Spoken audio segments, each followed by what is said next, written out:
উরুগুয়ের বিপক্ষে প্রথম পেনাল্টি যদি গ্যাব্রিয়েল মার্টিনেলিকে দিয়ে করাতো তাহলে হয়তো ম্যাচটি জিততে পারত ব্রাজিল।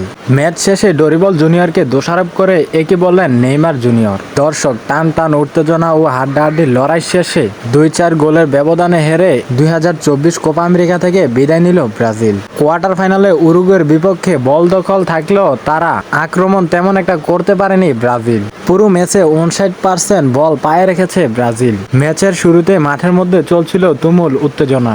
1 মিনিট অথবা 2 মিনিট পর পরই রেফারির বাঁশি, কেননা মাঠের মধ্যে চলছে দুপক্ষের হাতাহাতি।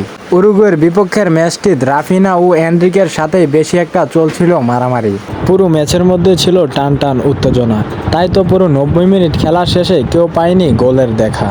অতঃপর ম্যাচটি চলে যায় টাইব্রেকারে ব্রাজিলের হয়ে প্রথম শটটি করে মিলিটাও এবং তার শটটি ঠেকে দেন উরুগুয়ের গোলকিপার সাদ্দিও রোটের এবং 3 নম্বর শটটি আবার মিস করে বসেন ডগলাস সুইস। তখন ম্যাচটি চলে যায় 3-1 গোলের ব্যবধানে। যদিও শেষ মুহূর্তে উরুগুয়ের হিবিনেজের শটটি রুখে দেন এলিসন বেকার, তবুও রক্ষা হলো না সেলসাউদের। উরুগুয়ের লাস্ট পেনাল্টি রুখতে না পারায় পরাজয়ের স্বাদ নিতে হচ্ছে 5 বারের বিশ্ব চ্যাম্পিয়নদের। দর্শক, এখানে প্রশ্ন হচ্ছে কিভাবে প্রথম পেনাল্টি মিলিটাও করে, যেখানে মার্টিনেলির মতো পেনাল্টি সেরা পড়ে রয়েছে। 2022 বিশ্বকাপের মধ্যে প্রথম পেনাল্টি রদ্রিগো মিস করে ব্রাজিলকে কাঁদিয়েছে। এবারও মিলিটাও প্রথম পেনাল্টি মিস করে ব্রাজিলকে কোপা থেকে বিদায় নেওয়া আছে।